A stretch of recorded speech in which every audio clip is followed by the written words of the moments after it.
आदाब नाजरीन, INN की खबरों में आपका इस्तकबाल है। मैं हूं शौकत अली सूफी। आइए नज़र डालते हैं आज की कुछ अहम खबरों पर। वज़ीर आज़म नरेंद्र मोदी ने आज सुबह गुरुद्वारा रकाबगंज जाकर सिखों के नवीं गुरु तेग बहादुर को उनकी कुर्बानियों को याद किया।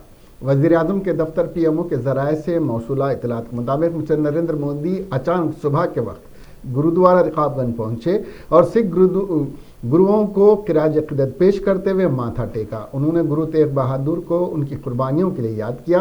जिस वक्त वज़ीर आज़म गुरुद्वारा पहुंचे थे, सड़कों पर पुलिस का कोई बंदोबस्त नहीं था और आम लोगों की सहूलत के पेश नज़र बैरिकेड्स भी नहीं लगाए गए थे।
चीफ मिनिस्टर चंद्रशेखर राव ने आंध्र प्रदेश के मॉडल किसान को फ़ोन किया। इस किसान ने मुतबादिल फसल उगाई थी। चीफ मिनिस्टर, जो ज़राअत के शोबे में काफ़ी दिलचस्पी रखते हैं, ने पड़ोसी रियासत के ज़िले कृष्णा के घंटासाला मंडल से ताल्लुक़ रखने वाले प्रसाद नामी किसान से फ़ोन पर बात की। इस किसान ने 35 एकड़ अराजी पर मुतबादिल फसल तैयार की है। वज़ीर आला ने इस किसान से तफसीलात मालूम की। प्रसाद ने सीडरल टेक्नोलॉजी का इस्तेमाल करते हुए अपने खेत में अनोखे किस्म की धान की पैदावार की थी। इस किसान ने चीफ मिनिस्टर को बताया कि अनोखे तरीक़ेकार से हर हेक्टर में 40 से 50 थैले चावल की पैदावार हो सकती है। चीफ मिनिस्टर ने प्रसाद को मुलाकात के लिए हैदराबाद मदऊ किया और कहा कि वो इनके लिए कार भेजेंगे। चीफ मिनिस्टर ने कहा कि वो इनके साथ दोपहर का खाना भी खाने का इरादा रखते हैं। प्रसाद ने चीफ मिनिस्टर के फ़ोन पर मसरत का इजहार किया और कहा कि वो मुलाकात के लिए पुरजोश हैं और जल्द ही चीफ मिनिस्टर के कैंप ऑफिस प्रगति भवन में चंद्रशेखर राव से उनकी मुलाकात होगी। वजीर बराए माहौलियात और इंसाफ इंदिरा किरण रेड्डी ने ज़िले निर्मल के हरितावनम में 2 करोड़ 25 लाख रुपए की लागत से बंदर निगहदाश्त बहाली मरकज़ का इफ्तिताह अंजाम दिया। इस मौके पर वजीर मौसूफ ने बच्चों के लिए कायम किए गए पार्क का भी इफ्तिताह अंजाम दिया। इस मौके पर वजीर के हमरा मुकामी नुमाइंदे और ओहदेदार भी मौजूद थे। वज़ीर ख़जाना हरीश राव ने कहा कि हुकूमत सिद्दीपेट की तरक्की के लिए हर मुमकिन इक़दाम को यकीनी बना रही है। उन्होंने ज़िले सिद्दीपेट के बंडा देहात में डबल बेडरूम मकानात का इफ्तिताह अंजाम दिया। इस मौके पर उन्होंने खिताब करते हुए कहा कि ज़िला सिद्दीपेट के पसमानदा देहातों की तरक्की के लिए फ़ंड्स जारी करते हुए CC रोड और दीगर तरक्याती कामों को यकीनी बनाया जाएगा। उन्होंने कहा कि हरगोईगी के बंडा देहात में ग्राम पंचायत इमारत और चंद डबल बेडरूम मकानात की मंजूरी दी जाएगी।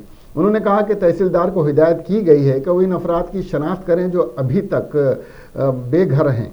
हरीश राव ने कहा कि मेटपल्ली के करीब रेलवे स्टेशन, ज़िलाई अदालत और ज़िला परिषद की इमारतों की तामीर के इक़दाम को भी यकीनी बनाया जाएगा। निज़ामाबाद के रुकन पार्लियामेंट धर्मपुरी अरविंद ने वाज़े किया कि नए ज़राई क़वानीन को वापस लेने का कोई फ़ायदा नहीं है। उन्होंने कहा कि दिल्ली के एहतजाज में कोई भी किसान शामिल नहीं है। उन्होंने कहा कि नए कवानीन से काश्तकारों को फ़ायदा होगा। उन्होंने कहा कि सब्सिडी की कीमत की ज़रूरत हो तो वज़ीर आज़म नरेंद्र मोदी इस बात के यकीन दिए। उन्होंने याद दिलाया कि साबिक़ा यूपीए हुकूमत ने कहा था कि निजी सरमायाकारी की ज़रूरत है। अरविंद ने इल्ज़ाम लगाया कि दलाल और ताजरों ने आपस में साजिश रचाते हुए किसानों को वर्गला रहे हैं।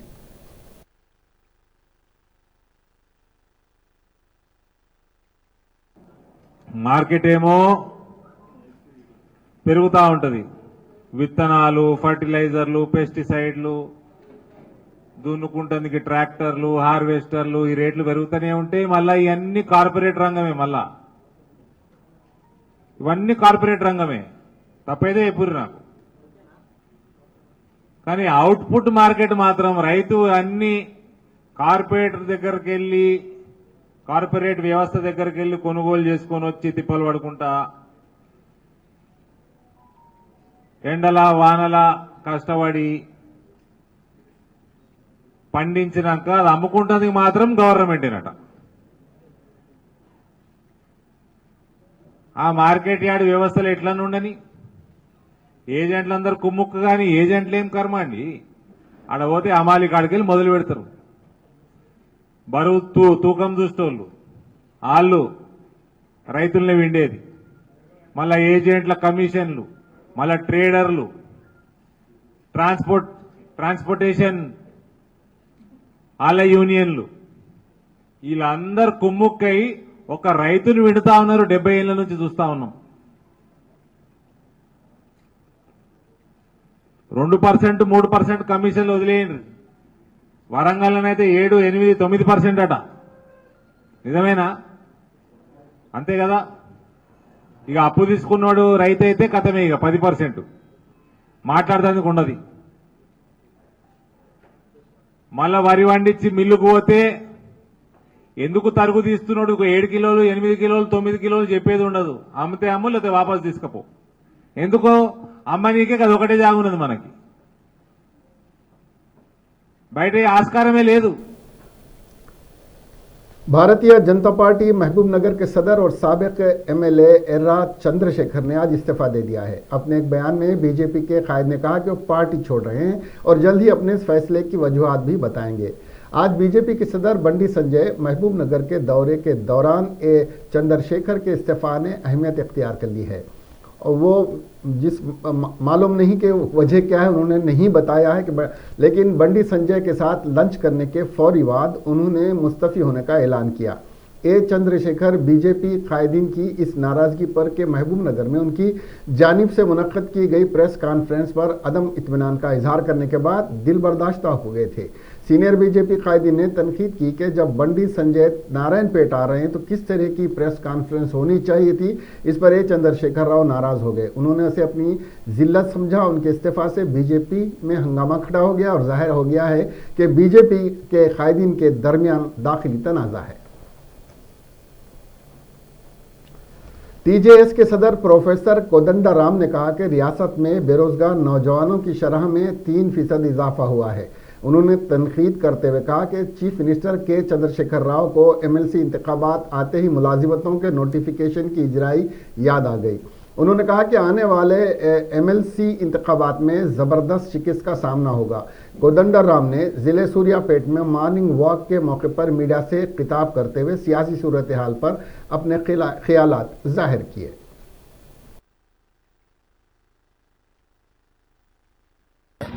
అత్యంత తీవ్రమైనటువంటి రూపం దాల్చింది. మొత్తం మీద తెలంగాణలో నిరుద్యోగ రేటు అనేది 3 రెట్లు పెరిగింది. అసలు తెలంగాణ మనం తెచ్చుకున్నదే నిధులు, నియామకాలు అనే అంశం మీద, నీళ్లు అనే అంశం మీద. నిరుద్యోగం అనే అంశాన్ని ముందు నుంచి దృష్టి పెట్టాలని ప్రభుత్వం మీద మేము మాట్లాడుతూనే ఉన్నాం. మా మీద దాడి చేసిండ్రు, ఇల్లు తలుపులు పగలగొట్టిండ్రు, అరెస్టు చేసిండ్రు, కానీ సమస్య మీద దృష్టి పెట్టలేదు. ఇప్పటికైనా ఈ అంశాన్ని బలంగా ఎజెండా మీద నిలపాల్సిన అవసరం ఉంది. అందుకని ఎన్నికల్లో అవతల వైపు టీఆర్ఎస్ గెలిస్తే అధికారంతో తాము విచ్చలవిడిగా వనరుల దోపిడీకి పాల్పడతారు, సొంత ప్రయోజనాలను చూసుకుంటారు, వాళ్ళ ఇల్లు చక్కబెట్టుకుంటారు, వాళ్ళ కుటుంబం బాగుపడుతుంది. ఇటువైపు మనం గెలవగలిగితే దాని अमेरिका में पेश आए एक सड़क हादसे में हैदराबाद से ताल्लुक़ रखने वाले एक नौजवान का इंतकाल हो गया। तफसीलात के मुताबिक टप्पा चबूतरा से ताल्लुक़ रखने वाले 35 साल मोहम्मद मोइजुद्दीन हफ्ते की सुबह तकरीबन 3 बजे शिकागो में पेश आए सड़क हादसे में हलाक हो गए। मोइजुद्दीन आला तालीम के लिए 2015 में अमेरिका गए थे।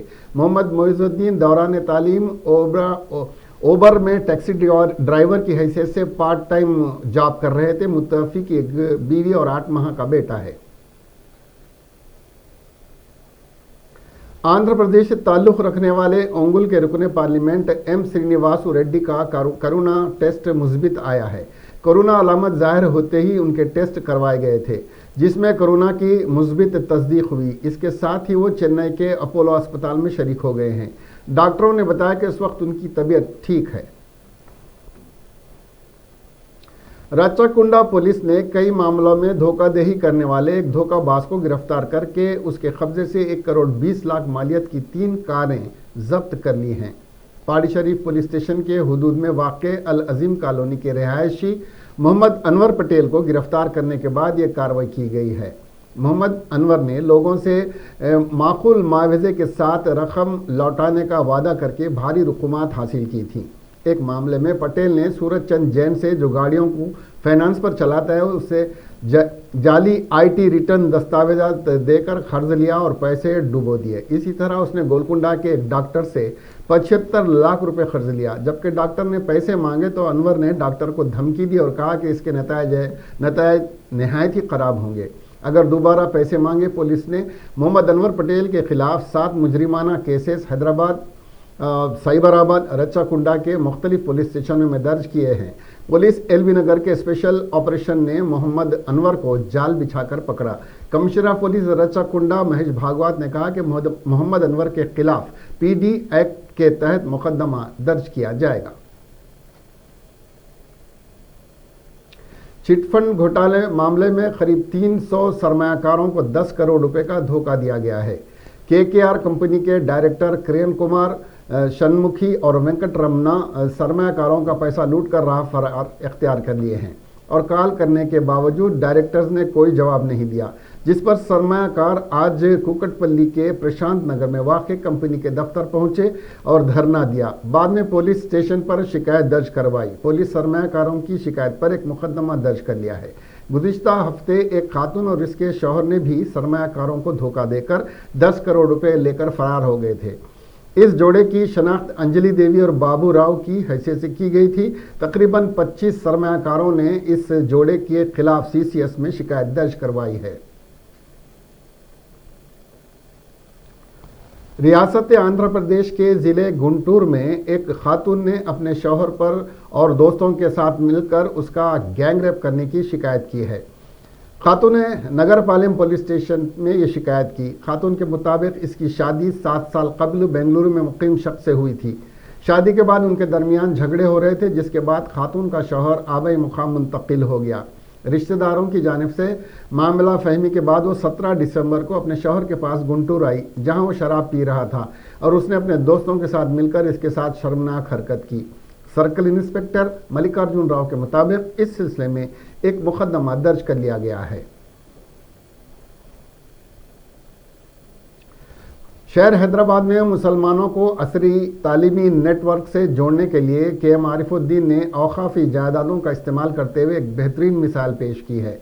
आज रियासत में मुसलमानों के तालीमी इदारों का जो नेटवर्क है, इसमें Madina group of education institution की खिदमात नाकाबिले फरामोश हैं। कि आरिफुद्दीन की याद में मुनक़्क़िद की गई ताज़ियती तकरीब में माहिर माशियात professor Amirullah Khan, justice Vaman Rao, Hamid Mohammad Khan, professor Ahmadullah Khan और दीगर ने शिरकत करते हुए खिताब किया।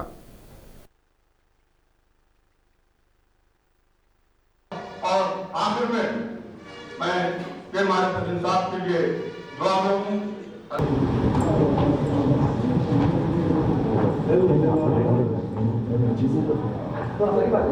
भी चाहिए आपको, क्योंकि सब रियासत में हिस्सा लीजिए। यकीनन कांग्रेस पार्टी जमासीदार तहरीक है। मैं कांग्रेस पार्टी का दामन आखिर साल तक नहीं छोड़ूंगा। मैं कई पेश किया, लेकिन मैं चाहता हूं कि जो आप मुल्क में हुजूर अकरम सल्लल्लाहु अलैहि वसल्लम ने खुद फरमाया है। बिस्मिल्लाहिर्रहमानिर्रहीम। आज जनाब KM आरिफुद्दीन साहब बानी मदीना एजुकेशन सेंटर का ताज़ियती जलसा यहाँ मुनक़्क़िद हुआ। मरहूम के मारिफुद्दीन साहब माहिर तालीम, माहिर समाजियात, माहिर क़ानून और मुल्क व मिल्लत की तरक्की के लिए हमेशा कोशां और फ़िक्रमंद वो रहा करते थे। और आज उनके चाहने वाले यहाँ जमा हुए और उन्होंने खिराज अक़ीदत पेश की और फिर अल्लाह के हुज़ूर उनकी मग़फ़िरत की दुआएं भी मांगी गईं। हम अल्लाह से दुआ करते हैं कि अल्लाह ताला के मारिफुद्दीन साहब का सच्चा नेमुल बदल मिल्लत को अता करे और फिर उनके जो लवाहिकीन हैं उनको सब्र जमील अता फ़रमाए और उनकी नियाबत करने की उनको तौफ़ीक़ अता फ़रमाए। है आरिफुद्दीन साहब मेरे वालिद थे और यहाँ मदीना एजुकेशन सेंटर में आज सबकी रिक्वेस्ट पर, सभी उनके जो दोस्त अहबाब थे उन लोगों की रिक्वेस्ट पर हमने एक ताज़ियती जलसा रखा।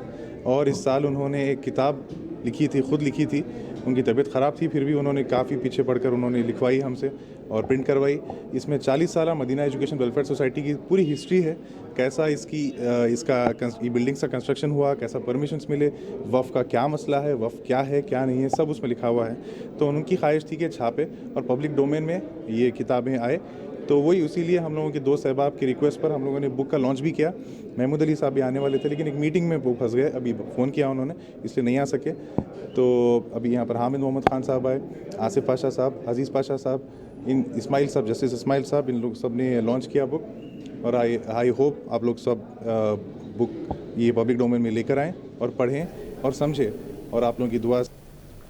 हैदराबाद में पुलिस ने बाइक रेस करने के नतीजे में एक नौजवान को गिरफ्तार कर लिया है। वाज़ेह है कि शहर के उपल इलाके में जीएचएमसी लेआउट के करीब बाइक रेसिंग में इजाफा देखा जा रहा है। एक इत्तला पर कार्रवाई करते हुए पुलिस ने आज सुबह मौके पर पहुंच गई और मोटरसाइकिल रेसिंग में मुलविस 3 नौजवानों को गिरफ्तार कर लिया है और बाइक्स को अपने कब्जे में ले लिया। पुलिस ने मुतबना किया है कि शहर में मोटरसाइकिल रेसिंग करने वालों के खिलाफ सख्त कार्रवाई की जाएगी।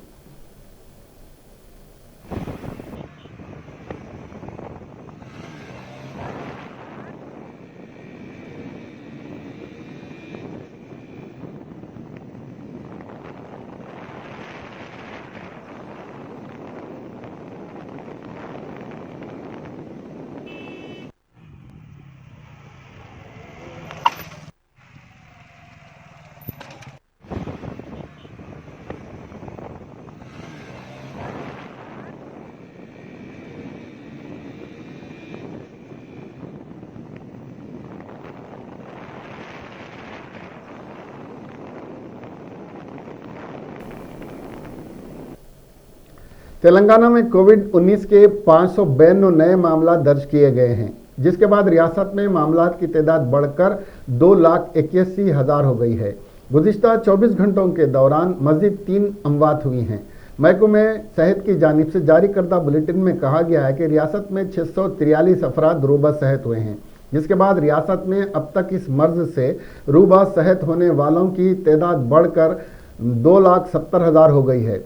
71,113 हो गई है और सेहतियाब हो गए हैं। आंध्र प्रदेश में 479 कोरोना के नए केसेस, मुतासरीन की मजमूई तादाद 8,78,000 से तजावुज़ हो गई है। मुल्क में जानलेवा आलमी वबा कोरोना वायरस के मजमूई केसेस 1 करोड़ से ज़्यादा होने के बावजूद उसकी रफ्तार कम और सेहतमंद अफराद की तादाद में मुसलसिल इजाफा हो रहा है। एक्टिव केसेस की तादाद कम होकर तकरीबन 3 लाख रह गई है।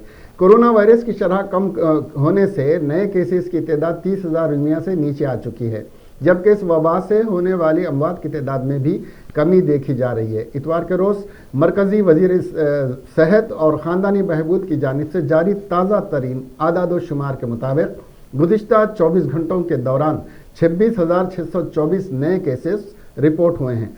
मजमूई तादाद 1 करोड़ 31 लाख से तजावुज़ कर गई है, जबकि दुनिया में 24 घंटे में कोरोना के 6 लाख नए केसेस हुए हैं, जिससे मजमूई तादाद 7 करोड़ 66 लाख से तजावुज़ हो गई है।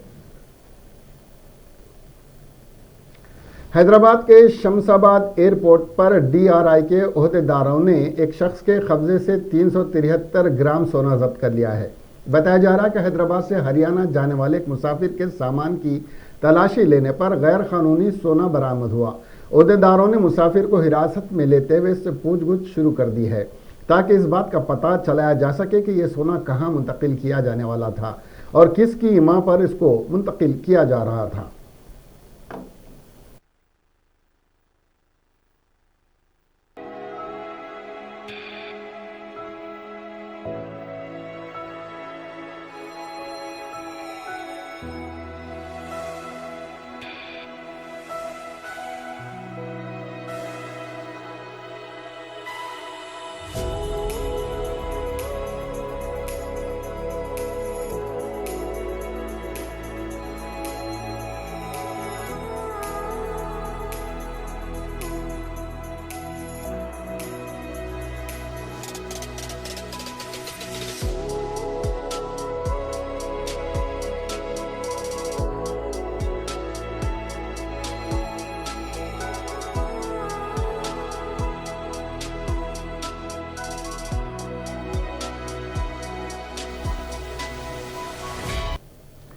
प्राइवेट टीचर एसोसिएशन के अरकान अपने मुतालबात को लेकर रियासती गवर्नर से मुलाकात करते हुए एक मेमोरेंडम हवाले करना चाहते थे कि पुलिस ने राजभवन पर प्राइवेट टीचर एसोसिएशन के कायदीन को हिरासत में लेते हुए पुलिस स्टेशन रवाना कर दिया।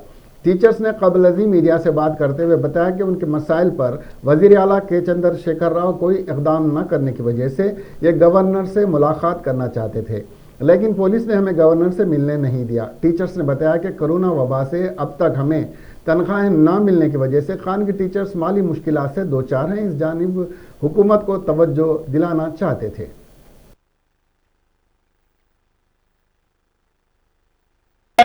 ఒకసారి గుర్తు చేసుకోవాలి మిత్రులారా, ఎవరో ఒకరు పోరాడితే గాని హక్కులు సాధించుకోమనం.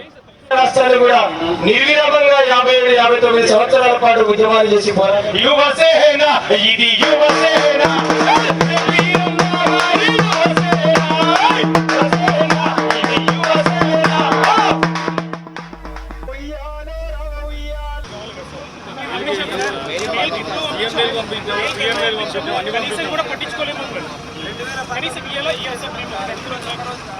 మేము పనిచేసేటువంటి పంతులం సార్. ఇలా 10 లక్షల మంది అధ్యాపకులు మేము, మాకు జీతాలు లేక మేము రోడ్డు మీద పడుతున్నాం సార్. ఇలా పొట్టలు కాదు కనీసం కూడా పట్టించుకోకపోతే సార్. రాష్ట్రంలో పెద్ద మనిషి మీరే ఉన్నారు కదా.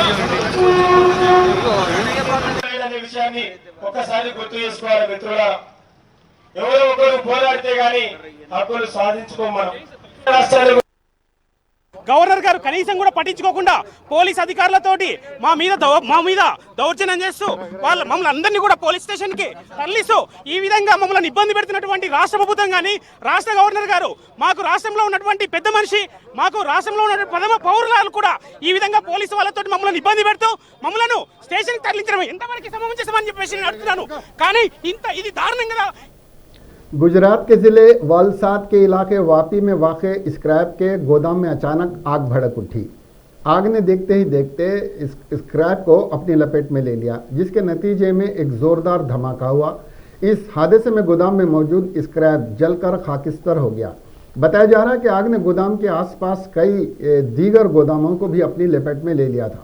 बादअज़ां मुकामी लोगों ने पुलिस को इत्तला दी, जिस पर पुलिस जाए वक़्त पर पहुंची और फायर फाइटर्स को तलब करते हुए आग पर काबू पा लिया।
గాలి బూడిదైంది.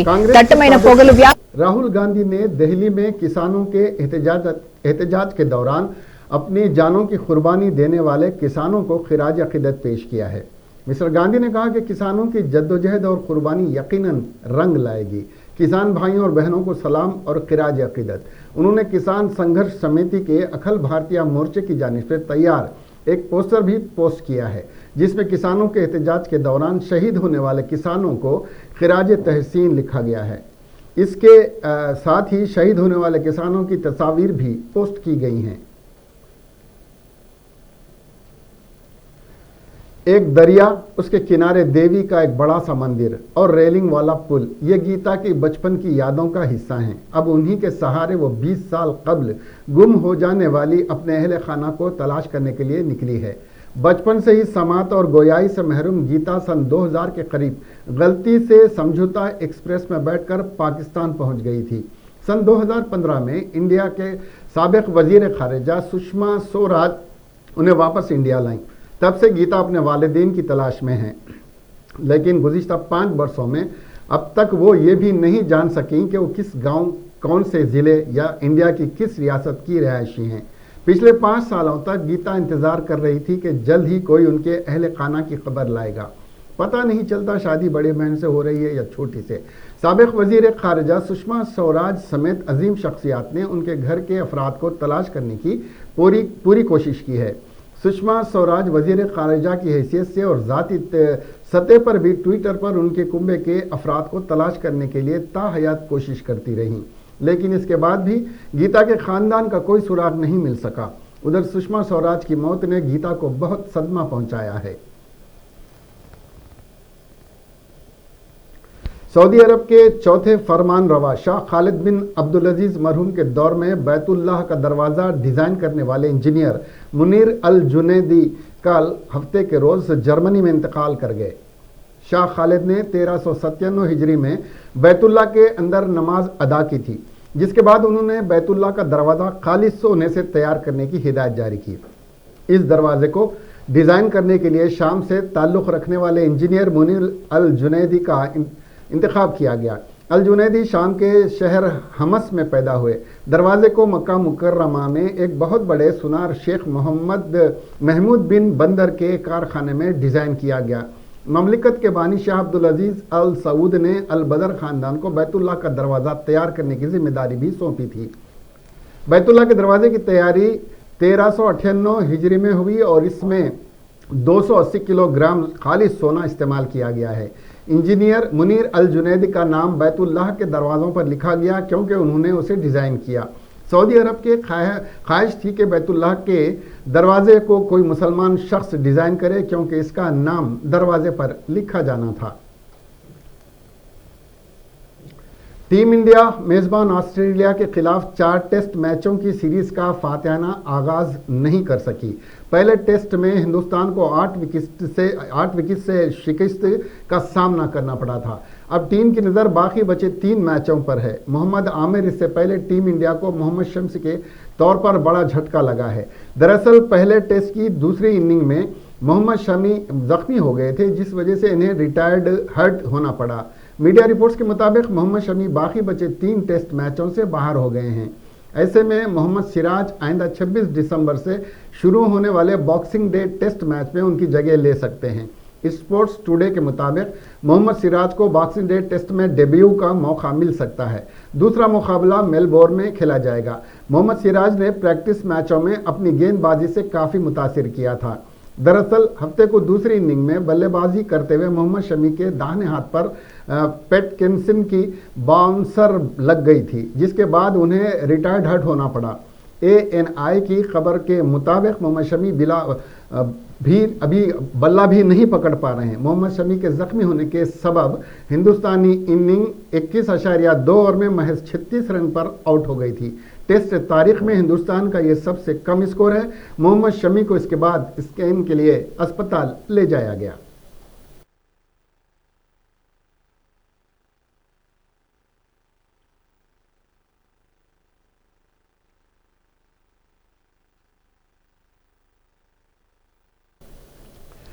इसके साथ ही यह खबरें यहीं ख़त्म हुई।